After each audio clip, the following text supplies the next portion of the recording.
Votre attention s'il vous plaît. Cet élément est en français. Contactez-nous pour savoir s'il est aussi disponible en la langue de votre préférence. Veuillez aussi noter qu'il est en audio uniquement. Dépourvu de ce fait d'image originaire. Évangile-éternel.com. Si c'est l'évangile éternel que vous recherchez, alors c'est ici.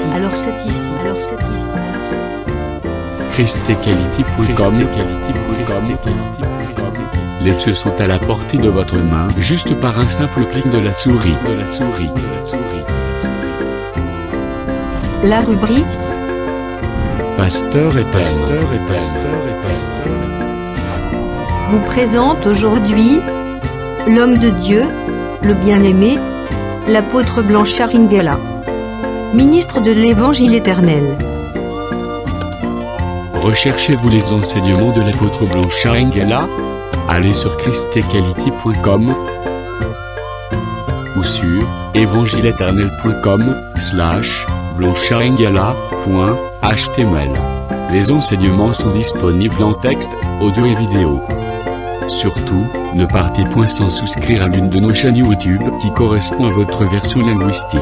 Souscrivez s'il vous plaît. Bonne édification au nom de notre commun Seigneur et Dieu Jésus-Christ. Amen. Dieu de paix, de grâce, de gloire, du salut, je te rends des actions de grâce pour ton amour, pour ta miséricorde sur nous. Merci d'avoir préparé la parole pour nous et merci de nous avoir inspirés de manière à ce que nous soyons du nombre de ceux qui aiment cette parole. Pas seulement de ceux qui aiment la parole, mais de ceux à qui il a été donné de pratiquer, de marcher selon cette parole. Merci pour le souffle de vie. Merci pour ta grâce sur moi, sur mon frère et ma soeur. Merci, Dieu de paix, de grâce et de gloire, de nous accorder les sentiments, Seigneur de grâce et de gloire, de pouvoir choisir de passer par cette petite porte étroite, resserrée, par laquelle très peu de gens passent. Merci Dieu de paix, de grâce et de gloire de nous avoir donné la force, Seigneur Jésus-Christ, de nous maintenir debout, de persévérer, de rester toujours attachés à la bonne parole selon qu'elle a été enseignée par les apôtres. Merci Jésus-Christ de Nazareth de nous avoir choisis de manière à ce que nous soyons du nombre de ceux envers qui tu t'adresseras chaque jour jusqu'au jour où tu viendras nous chercher. C'est que je te demande, Dieu de paix, de grâce et de gloire, pour que tu nous parles. Car ta parole, Seigneur Jésus-Christ, c'est ça la véritable lampe qui nous conduit. Tu nous as interdit d'appeler qui que ce soit directeur sur la terre, car Jésus-Christ est le seul directeur de notre existence. Viens nous diriger par ta parole, Jésus-Christ de Nazareth. Je ne mérite pas qu'un homme nous enseigne. Je ne mérite pas qu'un homme nous instruise. Car l'homme est limité. Mais toi qui connais là où nous devons aller, là où nous sommes allés, nous sommes en train de partir. Viens nous montrer les chemins. Viens servir de guide et de directeur pour nous. Nous avons besoin de toi. Nous avons besoin de toi, Dieu de paix, de grâce et de gloire. Nous voulons passer du temps avec toi. Laisse que ce soit toi qui puisse être là pour nous instruire une fois de plus, pour nous enseigner, pour nous corriger, pour nous censurer, pour nous instruire, pour nous exhorter. Nous en avons besoin, Dieu de paix, de grâce et de gloire. Que le Saint-Esprit nous conduise. Que la grâce de Dieu surabonde sur nous. Souviens-toi de tes serviteurs où ils sont. Souviens-toi de ton peuple, Dieu de paix, de grâce et de gloire. Laisse que nous puissions écouter tes promesses et que nous puissions les comprendre, Seigneur, et que la force nous soit accordée par le Saint-Esprit de pouvoir demeurer, persévérer dans les promesses, de manière à ce que nous puissions vivre l'accomplissement de la promesse, c'est-à-dire la rencontre avec toi et le retour au point initial. Que la paix, la grâce et la miséricorde de Dieu nous accompagnent. Au nom de Jésus-Christ. Amen. très cher compatriote céleste,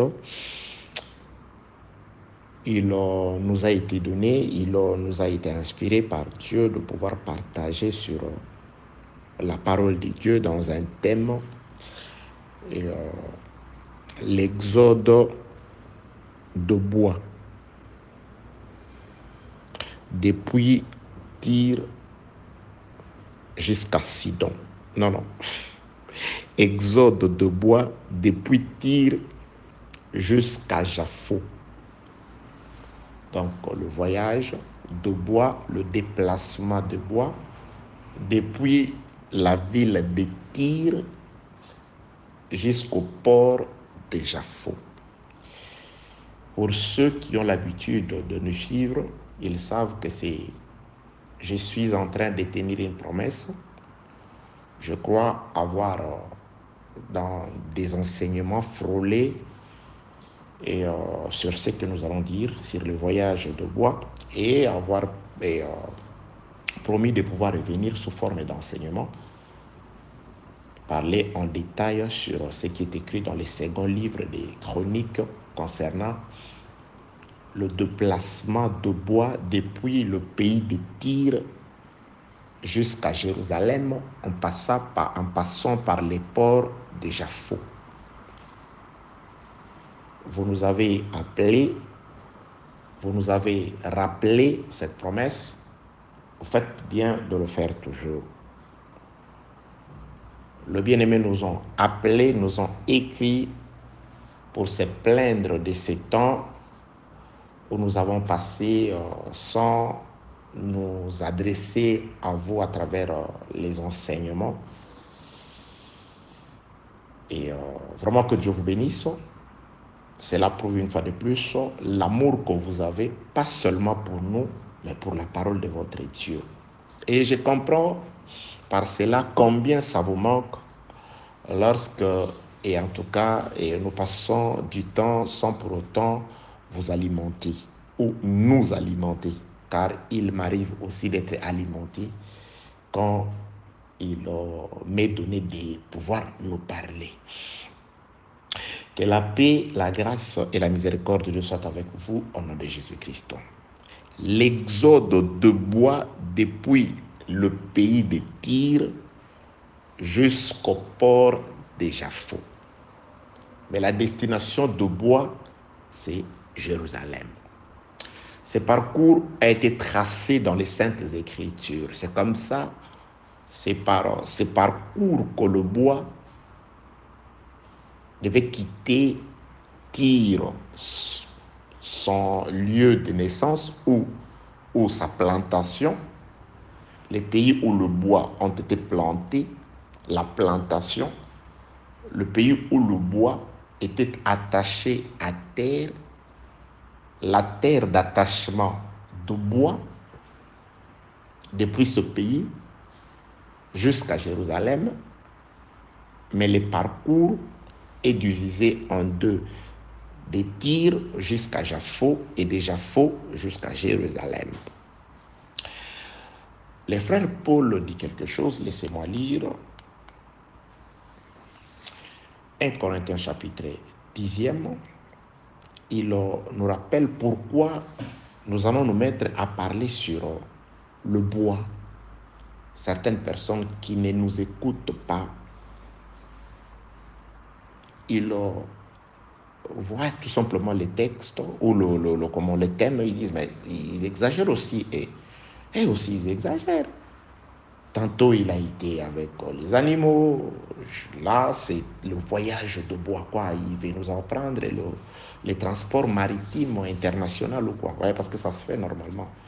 Surtout en Afrique, moi j'ai du Congo, il y a tellement qu'il y a la forêt équatoriale de ce côté, au Congo, Angola et les deux Congos. Donc très souvent, c'est des histoires qu'on voit, comment les grumes, le bois sont coupés en Afrique et sont transportés par bateau jusqu'à partout dans le monde, ici en Asie ou en Europe ou en Amérique. Donc voilà, maintenant nous allons étudier selon la grâce du Seigneur les transports maritimes d'après les seigneurs. Que la paix, la grâce et la miséricorde de Dieu soient avec vous. Donc, rien de nouveau sous les cieux. Donc, ce que nous voyons donc, dans les Écritures, ça a aussi été fait. Et il est écrit dans la parole du Seigneur. Je suis dans le second ou la seconde lettre de Paul aux Corinthiens, chapitre 10e, le verset 11. Ces choses leur sont arrivées pour servir d'exemple. Elles ont été écrites pour notre instruction, à nous qui sommes parvenus à la fin des siècles. Ces choses qui leur sont parvenues, c'était pour nous servir d'exemple. Elles ont été écrites pour nous, pour notre instruction, à nous qui sommes parvenus à la fin du siècle. Donc nous devons trouver de l'instruction dans ce qui est arrivé à Israël. Prenons sans plus tarder les Saintes Écritures, ces Écritures qui nous serviront des bases. Mais comme c'est l'introduction ou l'audio numéro 1, je vais essayer de lire, peut-être nous allons faire beaucoup de lectures, afin que dans la suite du temps, nous n'ayons qu'à peut-être à revenir sur des portions des Écritures. Donc là, je suis dans la seconde et le second livre plutôt de Chroniques, 2 Chroniques, chapitre 2e. Donc retenez ce chapitre, nous tournerons tout autour de ce chapitre. 2 Chroniques, chapitre 2. Aujourd'hui, je vais faire une très longue lecture. Je vais commencer au premier verset. Salomon ordonna que l'on bâtît une maison au nom de l'Éternel et une maison royale pour lui. Là, je vais exhorter. Juste le premier chapitre, le premier verset, c'est aussi un enseignement. Je voudrais juste exhorter parce que vous savez, le désir de mon cœur était que je passe par des exhortations. Et là, cet enseignement, si telle est aussi la volonté du Seigneur, je voudrais d'abord ne pas prendre beaucoup de temps. Donc, je ne voudrais pas arriver jusqu'à, en tout cas, 40-45 minutes. Je me prépare à ne pas dépasser les 30 minutes. Et sous forme des exhortations. Donc là, le verset 1er des Chroniques, chapitre 2, le verset 1er, Salomon ordonna que l'on bâtit une maison au nom de l'Éternel et une maison royale pour lui. Donc l'exhortation est que Salomon va ordonner la construction de 2 maisons. La maison de Dieu, ce qui est obligatoire, afin que s'accomplisse ce qui est écrit par Jésus-Christ quand il a dit « Recherchez premièrement la maison royale ». C'est pourquoi la primauté, la priorité, c'est la maison royale. Donc Salomon doit d'abord commencer par bâtir ou faire descendre les ciels sur la terre. La construction de la maison royale. Bien aimé, dans ta vie, s'il faut faire le choix, il faut d'abord commencer par construire la maison de Dieu. Pas la maison royale, la maison de Dieu d'abord, la maison de l'Éternel. Ça, c'est la priorité. On commence d'abord par la construction de ce qui est à Dieu.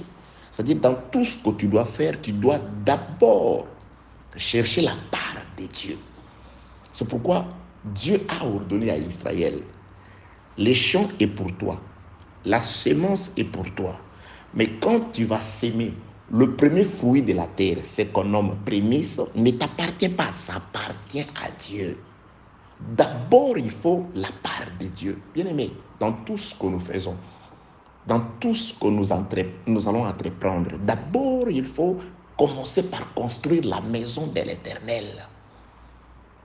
Ce n'est pas en vain, Salomon a ainsi commencé.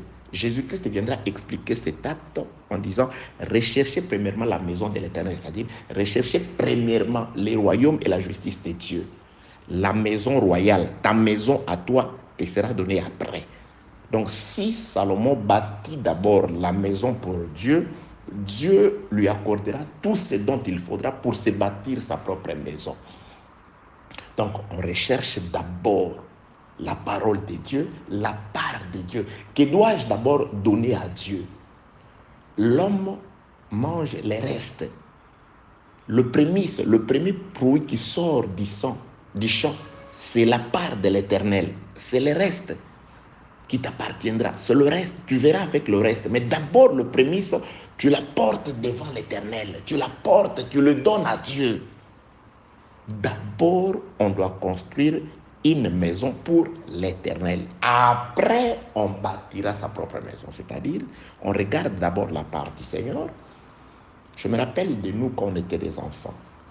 Après que ma mère finissait de faire la cuisine, il a commencé d'abord par servir son mari. C'est-à-dire, lorsqu'elle finissait de servir, elle commençait d'abord par servir son mari.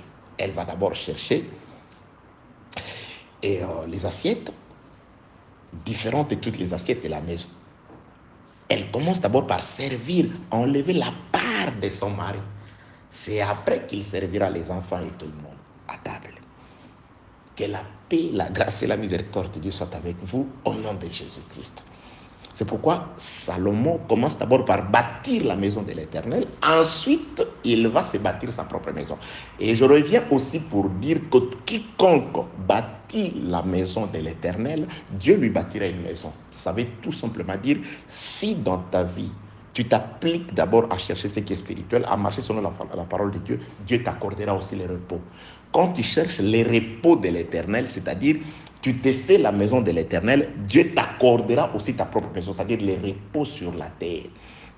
Pour accomplir la prière de David qui dit, j'ai été jeune, j'ai vieilli, je n'ai jamais vu quelqu'un qui a bâti d'abord une maison pour l'Éternel et demeurer un SDF, c'est-à-dire manquer une maison pour lui. Donc en quelque sorte, le psalmiste dit, j'ai été jeune et j'ai vieilli, je n'ai pas vu un juste abandonné, ni sa postérité mendiant le pain. Donc ça, ce sont des dérivés de 2 Chroniques chapitre 2, le verset 1er. Salomon ordonna que l'on bâtit une maison au nom de l'Éternel et une maison royale pour lui. Donc il commence d'abord une maison au nom de l'Éternel et le reste lui sera donné par-dessus. Que la paix, la grâce et la miséricorde de soient avec vous au nom de Jésus-Christ. 2 Chroniques chapitre 2, verset 1er, Salomon ordonna que l'on bâtit une maison au nom de l'Éternel et une maison royale pour lui. Salomon compta 70 000 hommes pour porter les fardeaux, 80 000 pour tailler le pierre dans la montagne et 3 600 pour le surveiller. Salomon envoya dire à Huram, roi de Tyr. Salomon, roi de Jérusalem. Roi d'Israël, siégeant à Jérusalem, la capitale. Il s'adresse à un autre roi, son homologue, roi d'un autre royaume, un royaume de Tyr. Tyr est un royaume étranger qui ne faisait pas partie des villes d'Israël. Donc c'est un roi d'un pays de Dieu, d'un pays qui avait pour constitution la loi de Dieu. Un roi qui régnait d'après la volonté de Dieu. Parce que David, il va le dire, il l'avait dit, Dieu avait choisi la tribu de Juda, et dans la tribu de Juda, il a choisi ma maison, et dans ma maison, Dieu m'a choisi. Là, c'est David qui parle avant sa mort, 1 Chronique chapitre 18, je crois. Et dans ma maison, Dieu m'a choisi, a dit David, et de tous mes fils, car j'ai eu beaucoup de fils, Dieu a choisi Salomon afin qu'il puisse s'asseoir sur le trône. Et Dieu a dit, il sera pour moi un fils et je serai pour lui un père. Donc David, plutôt Salomon, c'est un roi d'après la volonté de Dieu. Que la paix, la grâce et la miséricorde de Dieu soient avec vous. Ne vous en faites pas, nous sommes dans l'explication du texte.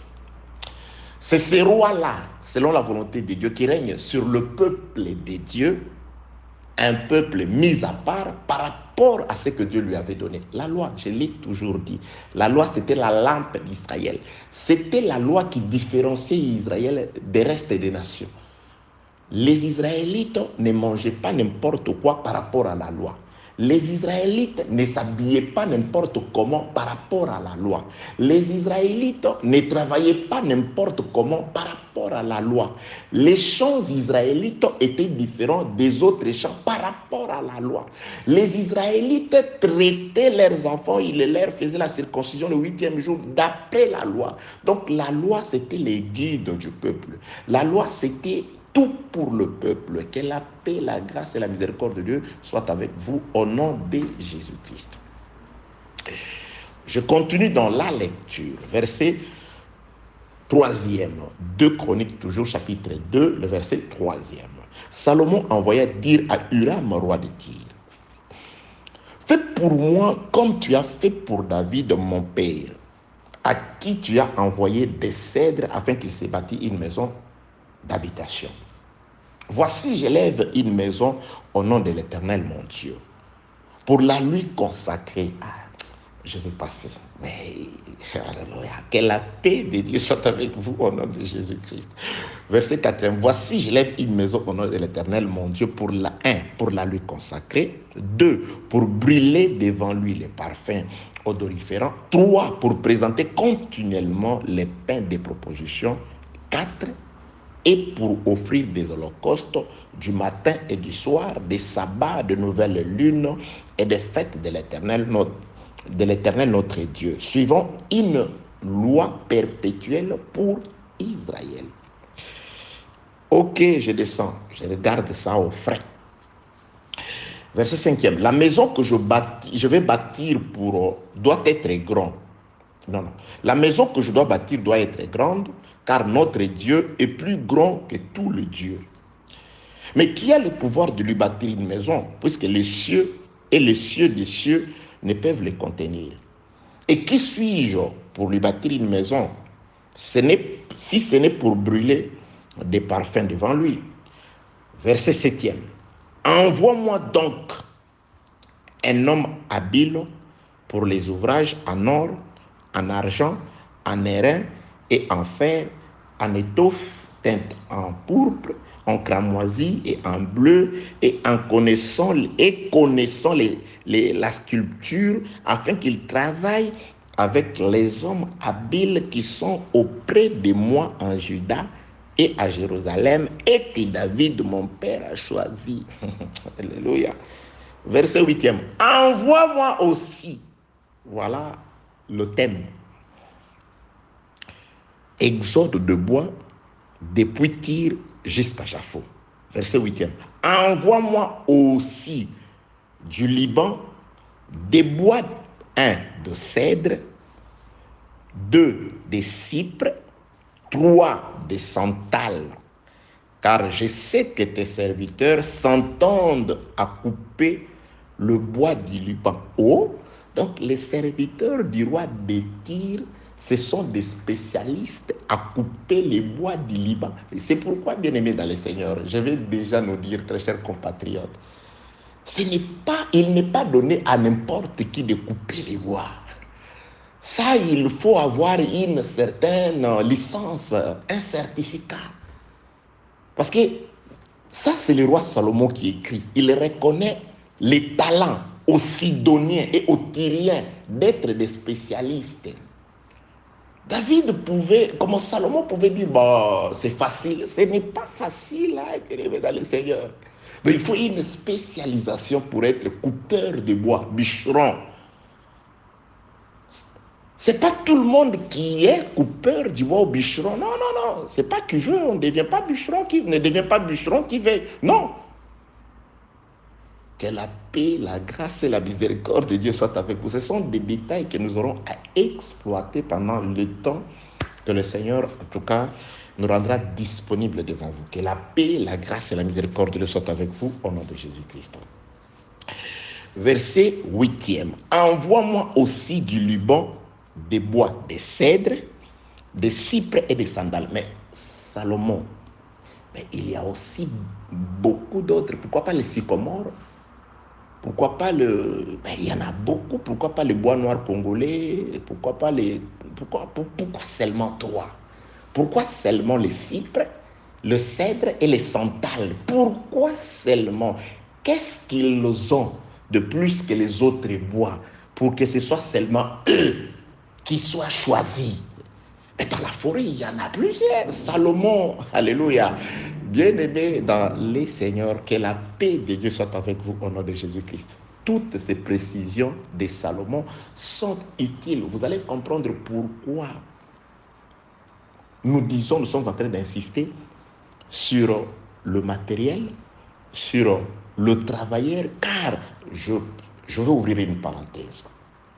Je rentre dans 1 Chronique au chapitre 18, premier livre des Chroniques, chapitre 18. Je vais expliquer pourquoi des précisions. Chapitre 28 plutôt. 1 Chronique, chapitre 28. Et nous allons comprendre pourquoi j'insiste sur des précisions. Il y a tellement une litanie de bois dans la forêt. Il y en a plusieurs. Mais pourquoi Salomon fait des choses avec précision? Premièrement, il va demander un serviteur très important. Avant que le bois n'arrive, il faut que la terre de Tyr, le pays étranger, puisse envoyer aussi un ingénieur, un homme habile à toute espèce d'œuvre d'art. C'est-à-dire, c'est un ingénieur qui sait tout faire. Il sait tout faire.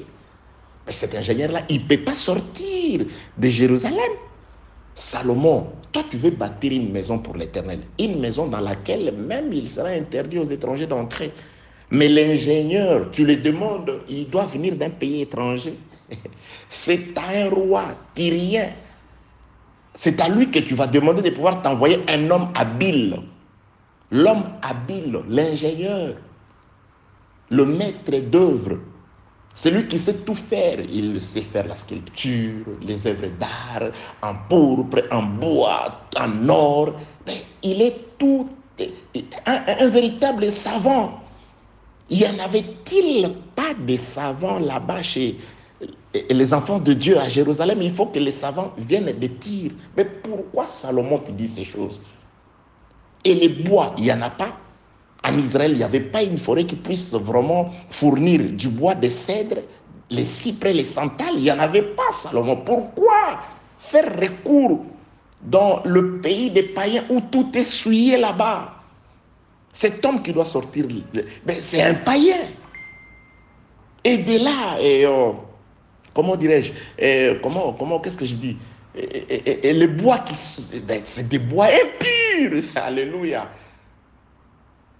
De chez les païens doit sortir un ingénieur, et de chez les païens, un ingénieur conducteur des travaux, et de chez les païens doivent sortir les 3 espèces de bois attendus à Jérusalem pour la construction de la maison de l'Éternel. Pourquoi Salomon tu fais ça? La réponse, 1 Chronique chapitre 28, verset 19.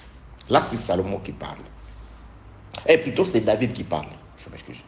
David parle avant de mourir. Là, il parle. Il dit,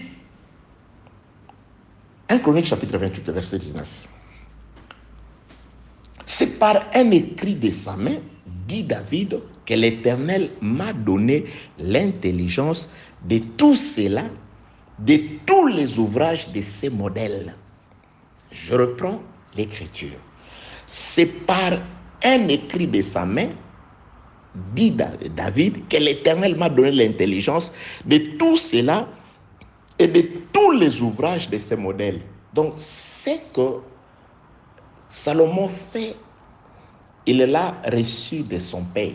Parce que si vous allez en amont, 1 Chronique chapitre 28, vous allez vous rendre compte qu'au verset 11e, David donna à Salomon son fils les modèles du portique et des bâtiments, des chambres, du trésor, des chambres hautes, des chambres intérieures et de la chambre propitiatoire. Il lui donna les plans de tout ce qu'il avait dans l'esprit touchant les parvis de la maison de l'Éternel et toutes les chambres aux alentours. C'est-à-dire, Salomon n'est qu'un exécutant de tout ce que David a préparé.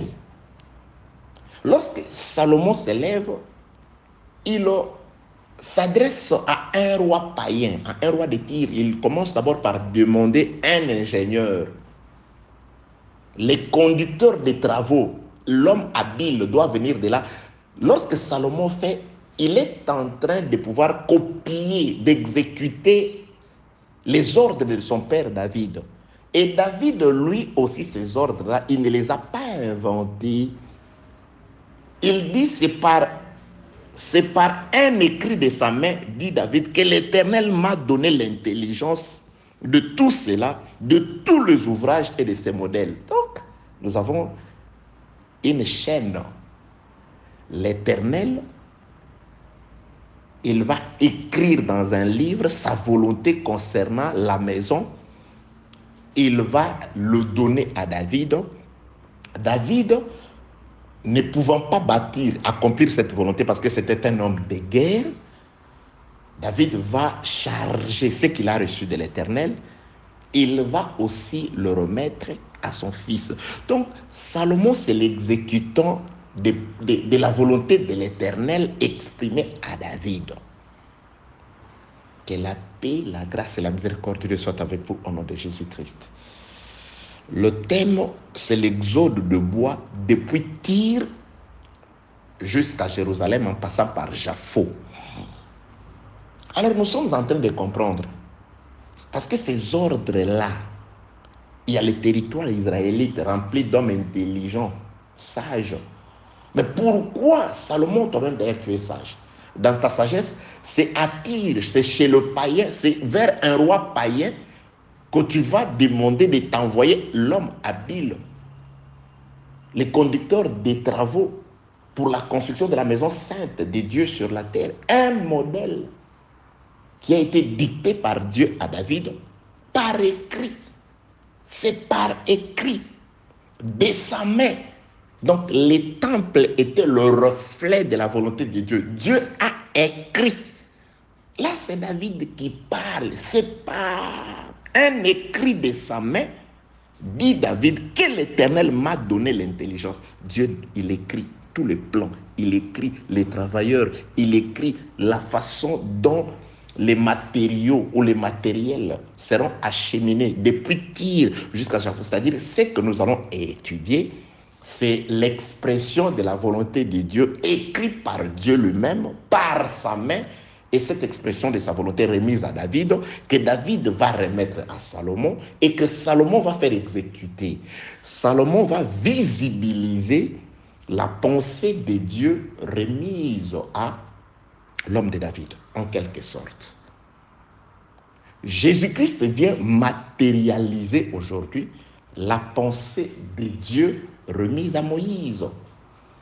Lorsque la loi disait, Jésus-Christ vient manifester cela, que la paix, la grâce et la miséricorde de Dieu soient avec vous. Dieu parle à Moïse, il lui donne la loi, et Jésus-Christ vient aujourd'hui concrétiser ce qui était spirituel, ce qui était invisible aujourd'hui. Nous le voyons en Jésus-Christ. Paix, grâce et miséricorde de Dieu sur vous, au nom de Jésus-Christ. Je suis retourné dans 1 Chronique chapitre 28, verset 19, pour nous dire que tout ce que nous allons étudier n'émane que de la volonté de Dieu, qu'il a mise par écrit et remise à David. David n'étant pas digne de bâtir la maison à cause des sangs qu'il a coulés par des guerres, par des multiples guerres, c'est son fils qui vient exécuter cela. Que la paix de Dieu soit avec vous au nom de Jésus-Christ. Retournons dans 2 Chroniques, chapitre 2, le verset 8e. Envoie-moi aussi du Liban. Là, c'est, je crois que vous n'avez pas oublié, c'est David, et plutôt c'est Salomon qui s'adresse à Huram, le roi de Tyr, un roi païen. C'est une conversation entre deux rois. Envoie-moi aussi du Liban de bois de cèdre, de cypre, de santal. Vous allez comprendre par la suite pourquoi seulement ces trois bois. Car je sais que tes serviteurs s'entendent à couper le bois du Liban. Voici mes serviteurs seront avec les tiens. Donc j'aime la précision de Salomon. Salomon c'est, oui, Blanchard, toi tu peux facilement couper le bois, mais tu ne couperas pas seul. tu dois être accompagné de mes serviteurs. Donc, les Tyriens, lorsqu'ils coupaient le bois, ils n'étaient pas seuls. Il y a eu un mélange parmi les travailleurs. Il y a des serviteurs qui sont partis de Jérusalem, qui sont serviteurs de Salomon, qui doivent se joindre aux serviteurs tyriens dans le pays de Tyr. Donc, dans le pays de Tyr, dans la forêt, nous avons deux catégories de serviteurs. Nous avons des spécialistes tyriens, mais qui sont accompagnés des étrangers qui viennent du pays d'où le bois doit aller. Les bois doivent aller à Jérusalem après qu'ils seront coupés. Mais de Jérusalem, déjà, des serviteurs descendent. Et ceux qui descendent de Jérusalem, d'auprès de Salomon, doivent travailler avec les serviteurs païens, les Tyriens. Donc les Tyriens ne travaillent pas seuls. Mais aujourd'hui, vous allez comprendre parfois, vous voyez quelqu'un couper le bois, mais il est seul. Je me dis, mais cet homme, il travaille seul. Tu regardes autour du monsieur, tu ne trouves personne du millier d'entre les serviteurs de Salomon. Mais monsieur, tu travailles seul. Non, même si je travaille seul. Non, tu ne peux pas couper les bois seul. Il doit y avoir des inspecteurs, c'est-à-dire que tu dois être associé aux serviteurs de Salomon, parce que celui qui désire le bois, c'est Salomon. Tu peux être spécialiste tyrien, sidonien. La réputation des Tyriens était connue, que c'était des spécialistes en matière de bûcherons. C'était des bûcherons excellents. Mais quelle que soit leur excellence, ils devraient être accompagnés des serviteurs qui sont descendus de Jérusalem. Vous allez comprendre par la suite. Que Dieu vous bénisse au nom de Jésus-Christ. Et il n'y a pas que le serviteur. Même Hiram, je remonte un tout petit peu. Verset 7.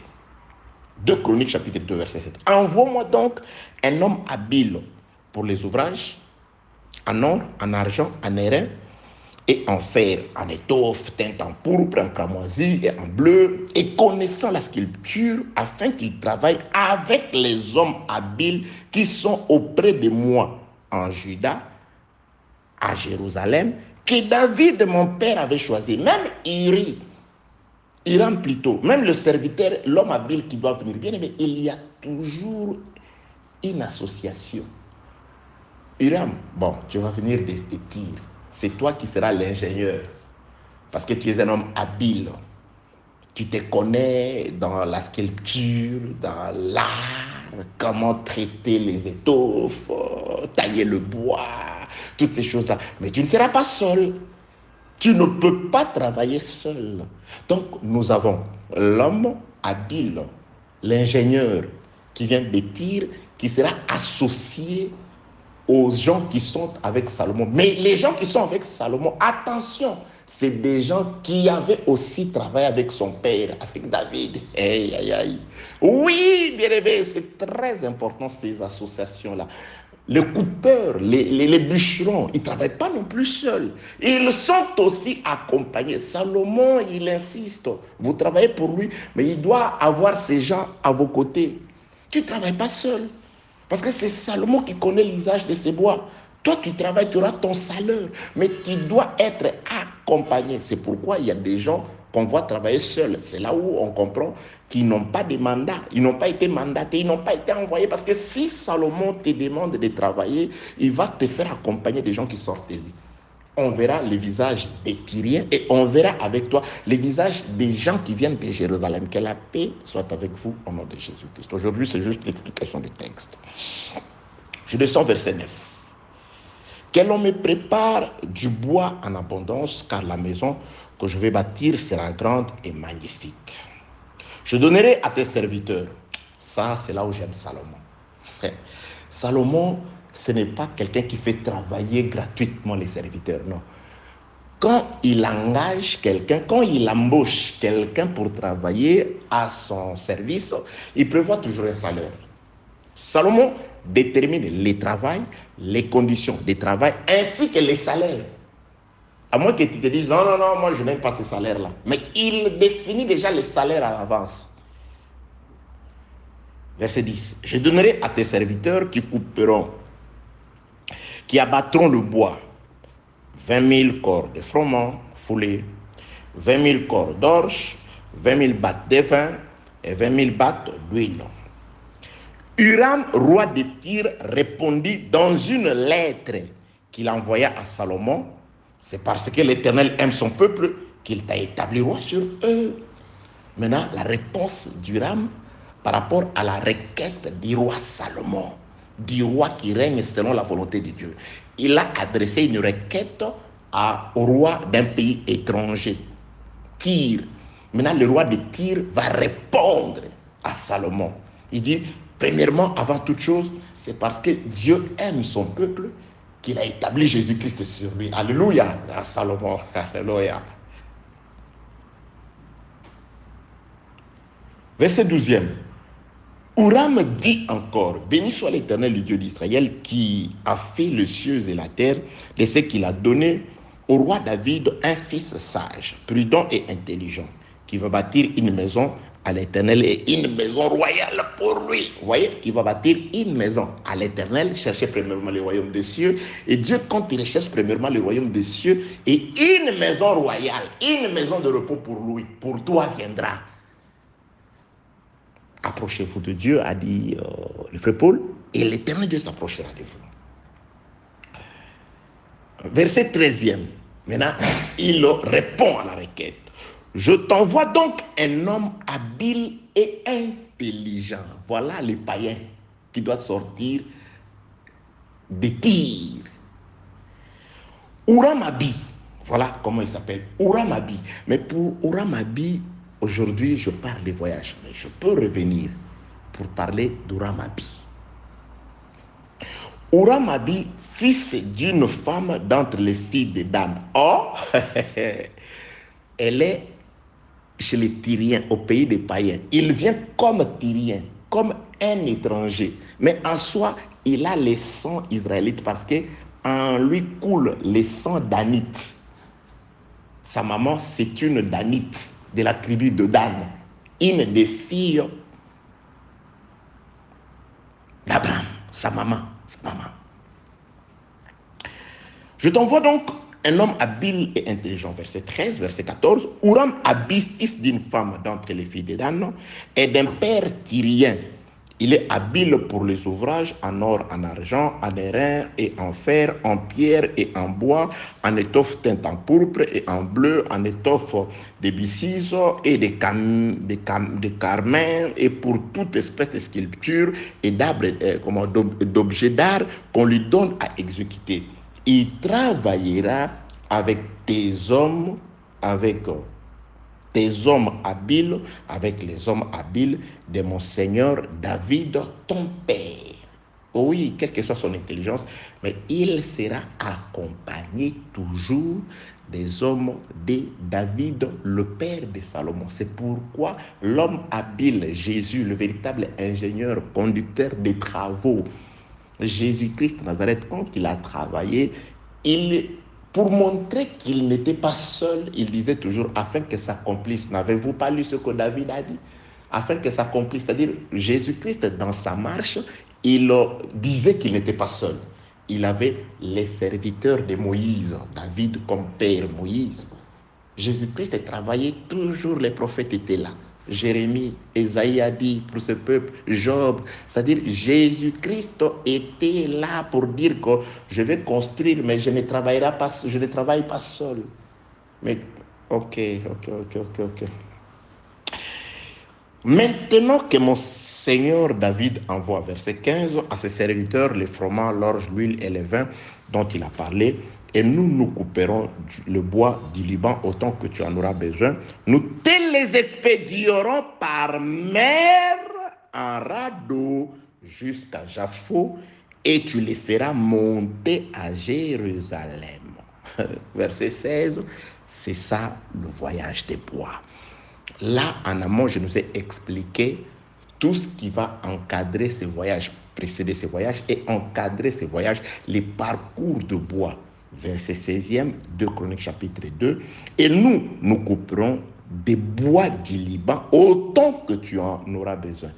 Ça aussi, c'est une brèche. En tout cas, Dieu permettra que nous puissions l'exploiter. Le nombre de bois ne dépend pas des coupeurs, ne dépend pas des bûcherons, de ceux qui abattent le bois. Mais le nombre de bois dépendra de Salomon, autant que tu en voudras. C'est-à-dire, bien aimé, il y a des personnes qui croient que toi, non, le nombre de bois, des personnes qui partiront, ne dépend pas de nous qui enseignons, mais dépend plutôt de celui qui a besoin d'eux pour la construction de son temple là-bas, à Jérusalem céleste. Celui qui connaît le nombre de sauvés, c'est Dieu. Celui qui connaît ceux qui partiront, c'est Dieu. C'est pourquoi ici, la brèche, je reviendrai. Je vais l'expliquer en détail. Verset 16. Et nous couperons de bois du Liban, autant que tu en auras besoin. C'est-à-dire, le nombre de bois dépend de l'état des besoins de Salomon. Pas de nous coupeurs. Pas de tir, non. Ici, nous, on coupe. On respecte les nombres voulus par David, par Salomon, et aussi les espèces voulues par David. Par Salomon. Pourquoi David? Par Salomon. Il a son nombre à lui de bois. Il a ses espèces à lui. Cèdre, cypre et santal. Un point trait.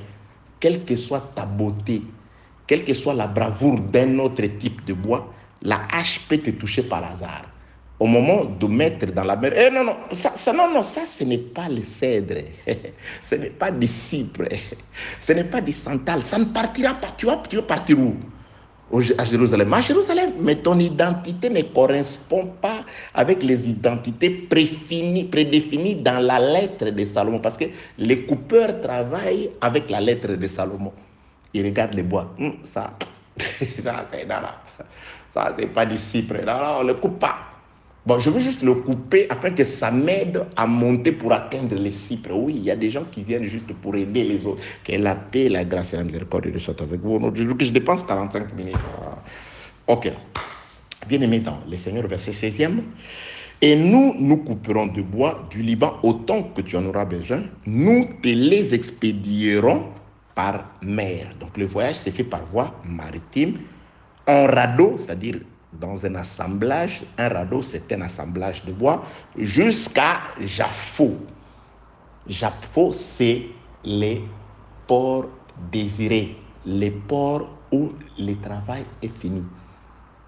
Et toi, jusqu'à Jaffo, et tu les feras monter à Jérusalem. Le travail des serviteurs finit à Jaffo. À Jaffo, là, c'est Salomon qui fait monter. Il sait comment il va faire monter les bois. Là, de Jaffo à Jérusalem, là, c'est l'intelligence de Salomon. Lorsque les bois auront atteint la stature parfaite, comment les bois monteront? Ça, c'est pas moi. Je ne t'explique pas. Moi, je sais tout simplement que les bois doivent arriver jusqu'à Jérusalem parce que les temples doivent se construire là-bas. Parce que les mariages, c'est là-bas. Comment? Il y a des témoins de Jéhovah, des amis qui me demandent, mais Blanchard, tu ne trouves pas ça impossible? Comment l'homme peut monter sans la pesanteur, Blanchard? Moi, je dis, je ne sais pas. C'est Salomon qui sait comment il fera afin que l'homme puisse vaincre la pesanteur. C'est Salomon qui sait. De Tyr jusqu'à Jaffo, c'est la voie maritime, sous forme de radeaux. Et de Jaffo jusqu'à Jérusalem, tu les feras monter. Là, c'est l'histoire de Salomon. Bien-aimés dans le Seigneur, voilà ce sur quoi nous allons ergoter tout le temps que Dieu nous donnera d'être ensemble. L'exode des bois depuis la ville ou le pays de Tyr jusqu'à Jaffo. Et à partir de Jaffo, là, c'est Salomon qui fera monter les bois jusqu'à Jérusalem. Pour aujourd'hui, tu n'as pas donné l'explication. Ben, c'est un enseignement, c'est l'introduction. Je donnerai, on est ensemble. Que Dieu vous bénisse. Au nom de Jésus-Christ, priez aussi pour nous. Merci d'avoir suivi ce message et que Jésus-Christ vous bénisse. Si vous avez une question à l'intention de l'homme de Dieu, si vous voulez que l'homme de Dieu prie pour vous, si vous voulez vous confier à l'homme de Dieu, ou si vous voulez tout simplement bénir l'homme de Dieu, contactez-le directement si ses coordonnées sont disponibles depuis sa page. Sinon, contactez-nous et nous lui transmettrons vos préoccupations. N'oubliez pas de faire un tour à notre page évangélisation pour voir en quoi vous pouvez vous rendre utile à Christ par cette œuvre. Que Dieu vous bénisse tous. Amen. ChristQuality.com. Les cieux en un clic de la souris. Évangile-éternel.com, le site de l'Évangile éternel. Christ et Quality Fondation, équilibrer la manne ramassée dans le désert de sorte que chacun ait un le maire.